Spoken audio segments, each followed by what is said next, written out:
Fire Hurricane was probably the best name ever given to an investigation in the history of investigations, because I think that's what we wound up with, a crossfire and a hurricane.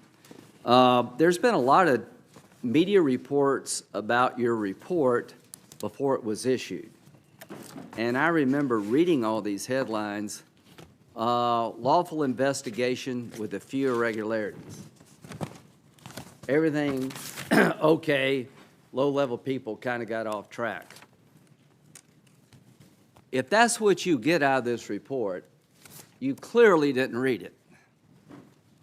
If that's your takeaway, that this thing was lawfully predicated, and that's the main point, you missed the entire report.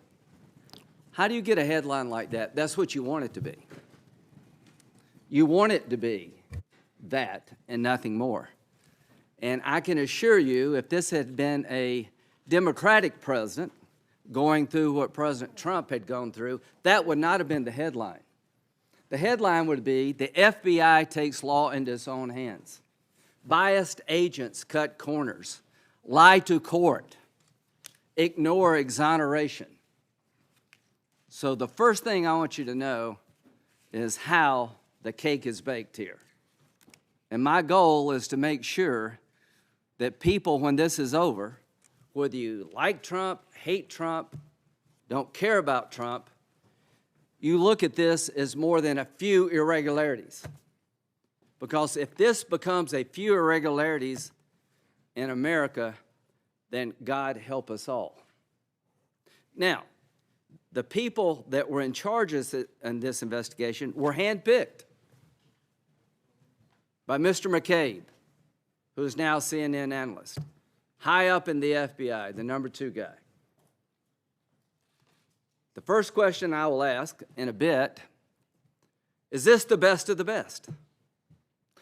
Are these people normal representatives of the Department of Justice and the FBI? I hope you will say no, because I believe it to be no. And if I believed otherwise, I would be incredibly depressed. So, ladies and gentlemen, I'm going to assume something for the sake of argument, that there was a lawful predicate to open up a counterintelligence investigation.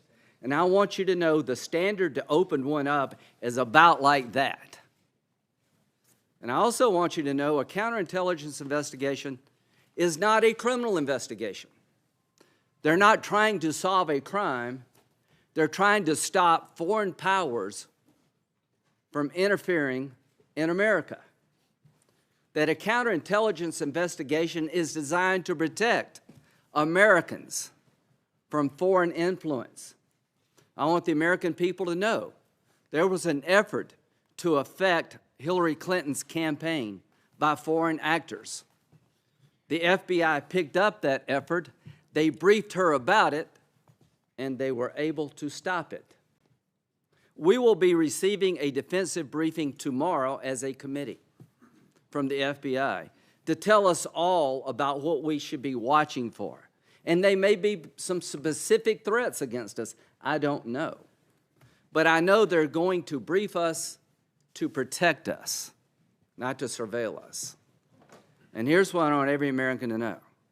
From the time they opened up Crossfire Hurricane till this debacle was over, they never made any effort to brief Donald Trump about suspected problems within his campaign. They had one briefing talking about, the Russians are out there, you better beware.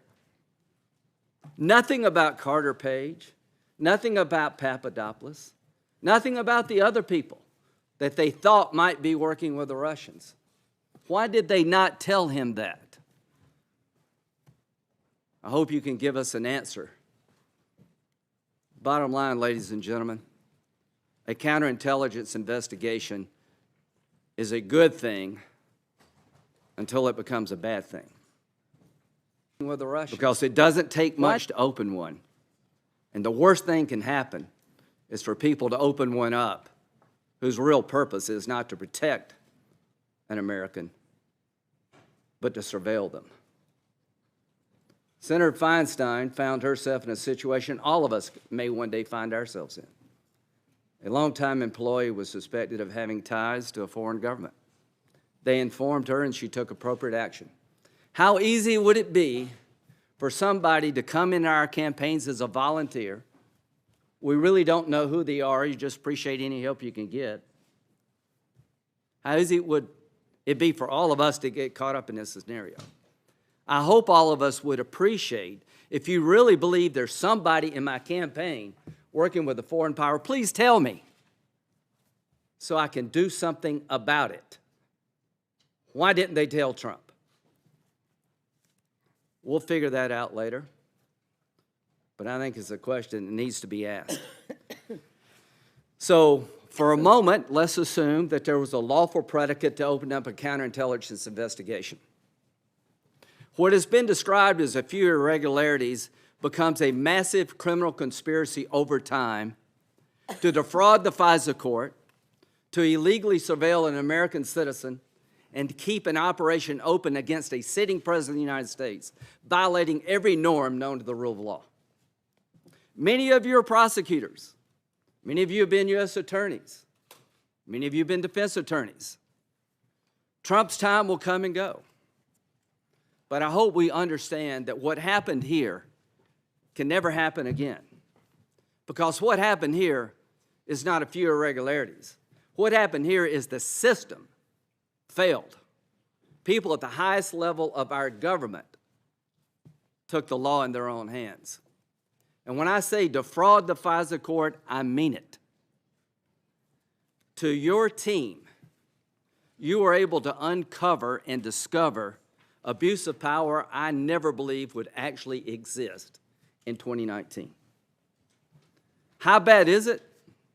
It was as if J. Edgar Hoover came back to life.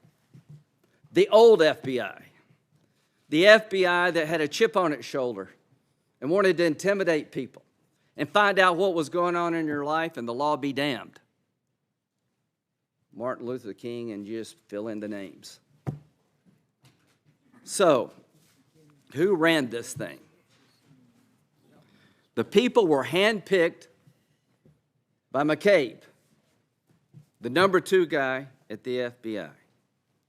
The supervisory agent, the Deputy Assistant Director for Counterintelligence, is Peter Strzok. He's a big player in all things Crossfire Hurricane. Lisa Page, you may have heard of her. Who was she? She was an FBI lawyer working for McCabe. These are 2 central characters in this debacle. Let me tell you a little bit about who these people are and where they're coming from. Thanks to a lot of hard work by people for Mr. Horowitz, the FBI, and others, here's what we know. Strzok, the frontline supervisor, February the 12th, 2016. Oh, he's, Trump, abysmal. I keep hoping the charade will end and people will just dump him. The problem then is that Rubio will likely lose to Cruz. I never quite made it, and I can understand why they would not consider me a serious candidate. The Republican Party is utter shambles. When was the last competitive ticket they offered? March 3rd, 2016. Page, God, Trump is a loathsome human. Strzok, oh my God, he's an idiot. And you know what? Newsrooms all over the country, people are nodding. This represents the attitude of a lot of people in America, and you can have that attitude, but you shouldn't be in the journalism business. You shouldn't be at the FBI. If you were in the military and you said anything like this about a commander-in-chief, you'd be charged with a crime. Remember the McChrystal debacle, where they had a barroom discussion with a reporter from the Rolling Stone? What's the takeaway? Don't go to a bar with a Rolling Stone reporter. They started talking about how they didn't like Joe Biden, and I was one of the first people to say that is out of bounds. You can have all the political opinions you want, But if you're an officer in the United States military, you will park those opinions and you will not speak ill of the Commander-in-Chief. But that obviously is not a rule at the FBI, Department of Justice. March 16th, 2016. I cannot believe Donald Trump is likely to be actual serious candidate for president. July 16th, we're getting closer to when this thing opens. And wow, Donald Trump is an enormous douche. Again, a lot of people agree with that. Trump barely spoke, but the first thing out of his mouth was, we're going to win so big. The whole thing is like living in a bad dream. July the 19th, 2016. Trump is a disaster. I have no idea how destabilizing his presidency would be. And a lot of people believe that. You're entitled to believe that, but you should not be an investigator. July the 30th, the investigation's open. And damn, this feels momentous about the investigation because this matters. The others one did too, but that was to ensure we didn't F something up. This matters because this matters. So super glad to be on this voyage with you. I hope you understand what this voyage was about. August 8, 2016. 3 days before Strzok was named the frontline supervisor. He's not ever going to become president, right? Page to Strzok. Strzok, no, he won't. We'll stop it. These are the people in charge. August 15, 2016. I want to believe the path you threw out for consideration in Andy's office, that there's no way he gets elected. But I'm afraid we can't take that risk, that the American people will pick their president, is what they're saying. It's like an insurance policy. In the unlikely event you die before you're 40. August 26, 2016. Just went to a Southern Virginia Walmart. I could smell the Trump support. People in charge. October 11, 2016. Currently fighting with Stu for the FISA. Stu was a lawyer who thought this thing was not on the up and up. Stood his ground until he couldn't stand it anymore. Eventually got run over. October the 19th. I'm all riled up. Trump is an effing idiot, is unable to provide a coherent answer. The New York Times probability numbers are dropping every day. I'm scared for our organization. November the 3rd, 2016. Oh my God, this is effing terrifying. Referencing an article entitled, A Victory by Trump Remains Possible. November the 9th, 2016. Are you ever going to give out your calendars? Some kind of depressing. Maybe it should be the first meeting of the secret society. November the 13th. I bought all the president's men. I figure I needed to brush up on Watergate. November the 13th, 2016. Finally, two pages away from finishing all the president's men. Page to Strzok. Did you know the president resigns at the end?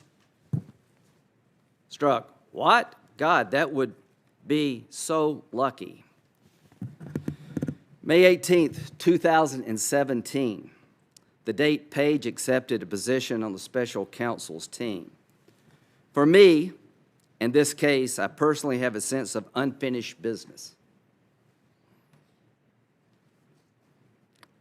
I unleashed with MYE, whatever that means. Now I need to fix it and finish it. Strzok. Who gives a F? One more assistant director or whoever. An investigation leading to impeachment. May 2017. You and I both know the odds are nothing. If I thought it was likely, I'd be there, no question.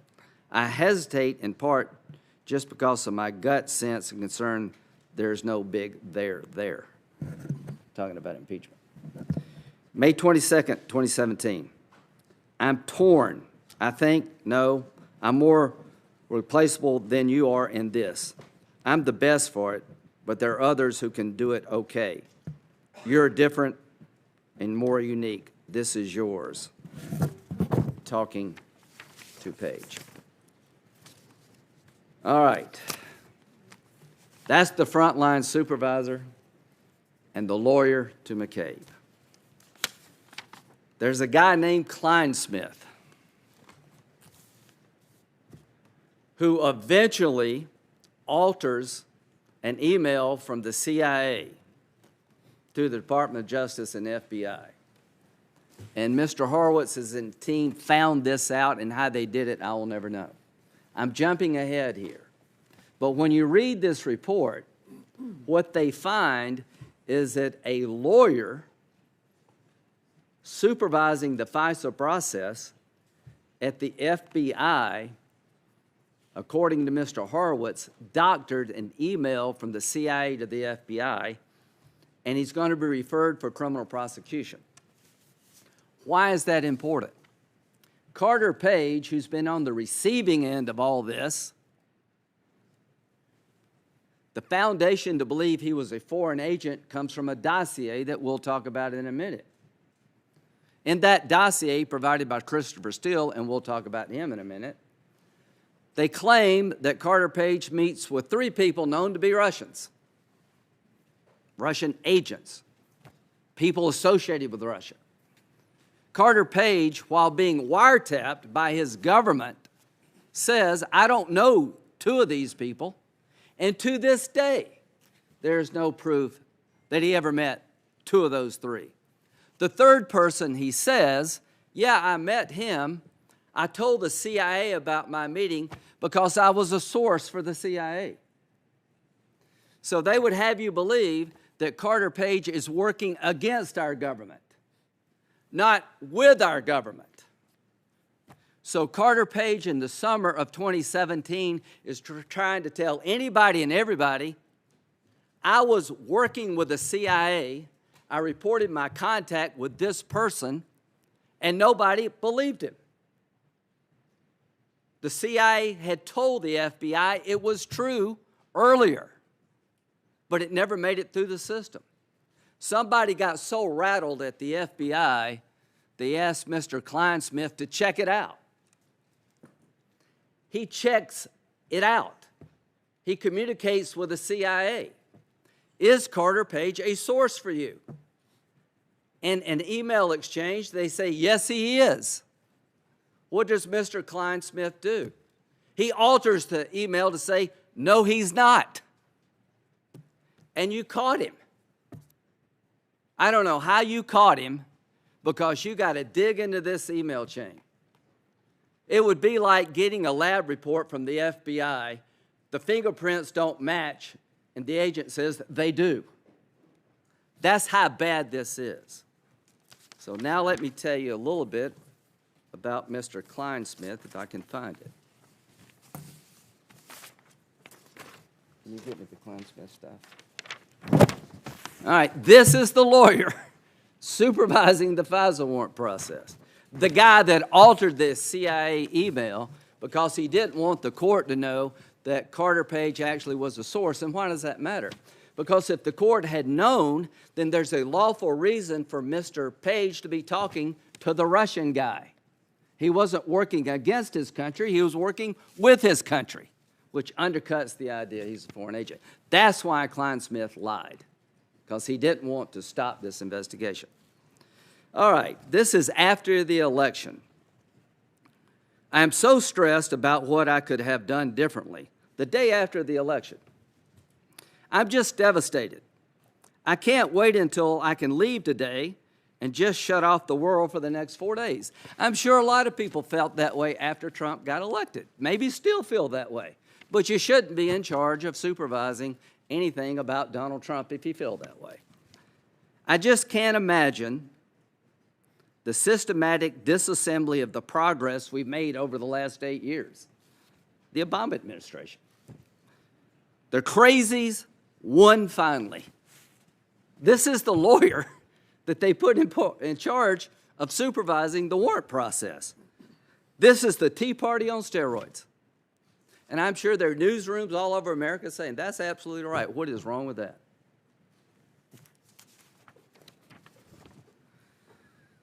Oh, also, Pence is stupid. Whatever. This is what the guy's saying right after the election. And it's just hard not to feel like the FBI caused some of this. It was a razor thin in some states. Plus, my goddamn name is all over the legal documents investigating Trump's staff. And this is the one that gets me the most. November the 22nd, shortly after the election of Donald J. Trump, the FBI lawyer in charge of supervising the FISA process tweets out to friends, "Viva la resistance." What are the odds that this guy might do something wrong? Would you have to be part of a right-wing conspiracy to predict in the future maybe this guy will get off script? Folks, if these are a few irregularities, the rule of law in this country is dead. And here's the good news. These are not a few irregularities. These are a few bad people that couldn't believe Trump won, didn't want him to win, and when he won, couldn't tolerate the fact that he won. And all these smelly people elected him. This is bad stuff. So if you get out of this report, lawful investigation with a few irregularities, it says more about you than Mr. Horowitz. Now, how the hell did this whole thing start? What got us here today? They opened up a counterintelligence investigation in July. We know the Russians are messing in our election. And it was the Russians, ladies and gentlemen, who stole the Democratic National Committee emails, Podesta's emails, and screwed around with Hillary Clinton. It wasn't the Ukrainians. It was the Russians. And they're coming after us again. So to be concerned that the Russians are messing with presidential campaigns was a legitimate concern. So they looked around at the Trump campaign. They said, well, let's see if we can protect the Trump campaign. Carter Page went to Moscow a lot, made speeches. If you've ever met Carter Page, one thing you will not accuse him of is being James Bond. This poor guy, Papadopoulos, picked by Sam Clovis to be part of Trump's national security team. This national security team was literally picked up off the street. If you've had a photo with Donald Trump, you spent more time with Donald Trump than Papadopoulos and Page. They're not paid, they're volunteers. But the FBI thinks we need to watch these guys with Manafort, as well as, who's the other one? Flynn, General Flynn. So they open up a counterintelligence investigation. Let's assume for a moment that the small predicate you need has been met. What the hell happened after they opened it up? What did they find? Were their suspicions validated? Or did they find at every turn it's really not true and they ignored it? So, one of the first things they tried to do was to get a warrant under the Foreign Intelligence Surveillance Act to follow Carter Page, a volunteer for the campaign and American citizen. They applied for the warrant internally in August of 2016, and the lawyers say you don't have enough. Why? Because they had nothing. Maybe this reasonable articulation is this small, but to get a warrant from a court, you got to have probable cause. So the lawyer's saying you don't have it. Everybody is now frustrated, folks. That's not the right answer. So McCabe suggests, the number 2 guy at the FBI, well, let's go look at this Steele dossier. Maybe that will get us over the hump. Just stay tuned. We'll talk about that in a minute. So on September the 19th, for the first time, they introduced the Steele dossier into the warrant application process. It worked. September the 21st, they get a sign-off, let's go get a warrant. The dossier got them to where they wanted to go. As you say, Mr. Horowitz, it was central and basically outcome determinative. Without this dossier, they go nowhere. With it, they're off to the races. Who is Christopher Steele? You thought these other people were bad? Wait till you hear about this guy. Christopher Steele was a former MI6, is that right? 6, 5, whatever it is. He was a British agent. Retired. He had a new line of business. He was hired by a company called Fusion GPS to investigate Donald Trump. Okay? You want to look at foreign influence? You're about to find it. Fusion GPS is on the payroll of the Democratic National Party. Christopher Steele is working for a company to find dirt on Trump, and the money comes from the Democratic Party. Did they tell the court this? No. Is that a bit unnerving? Would be to me. So Christopher Steele is on the payroll of a company funded by the Democratic Party. Here's what Bruce Orr tells the FBI about Christopher Steele. He was desperate that Donald Trump not get elected and was passionate about him not being the U.S. president.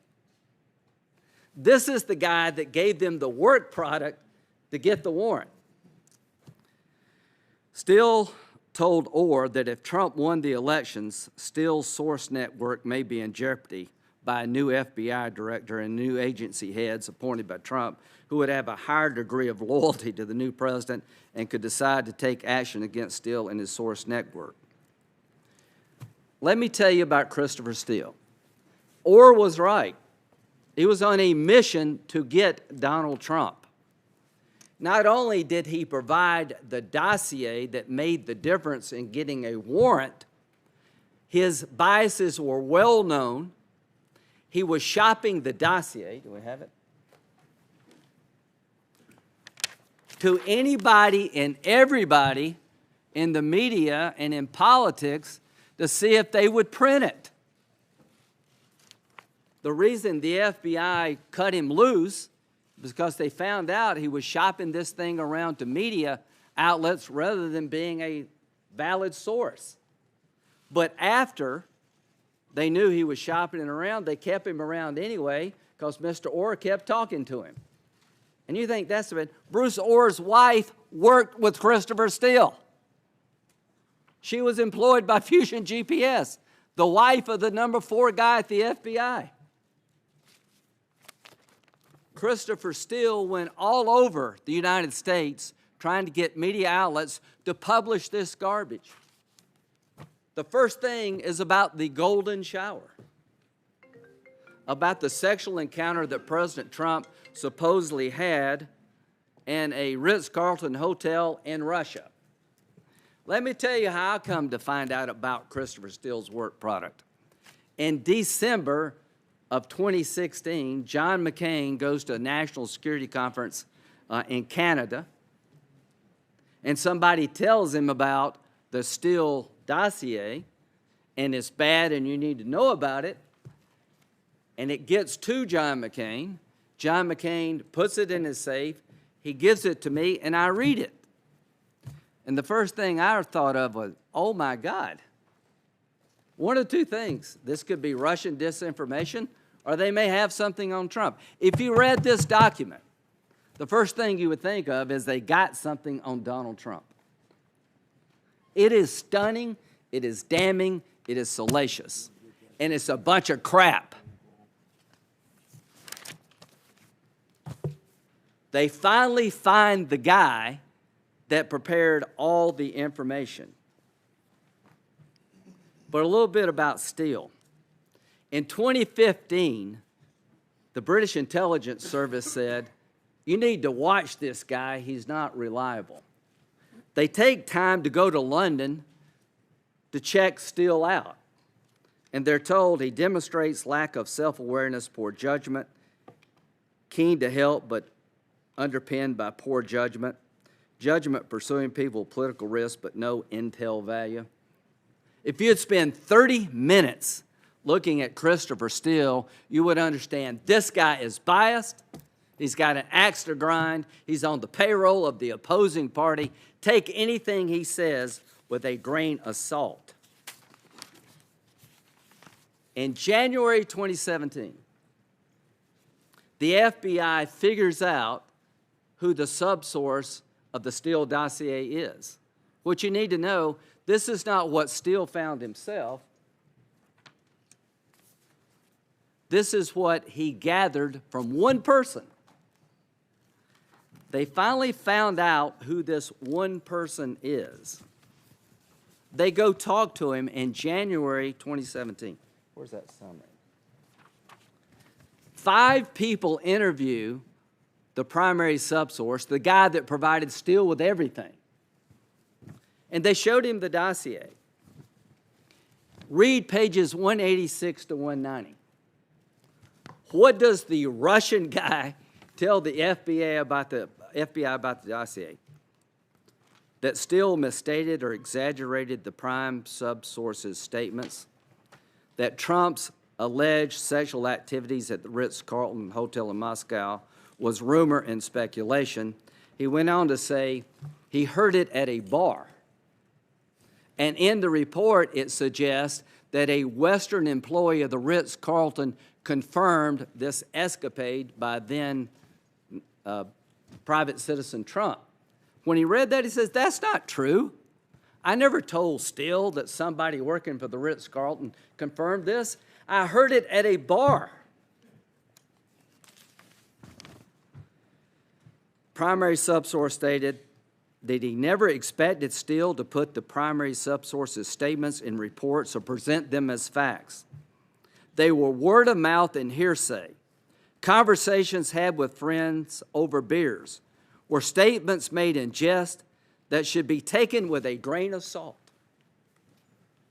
So in January 2017, the person who did all the assembling of the information for the now famous Steele dossier tells the FBI, I disavow everything in there. Now, what should happen? Time out? Let's reassess? Maybe we got this wrong? What would you hope to happen? That the FBI would slow down? Because this is the outcome determinative document that's just had a hole blown through it. They don't slow down.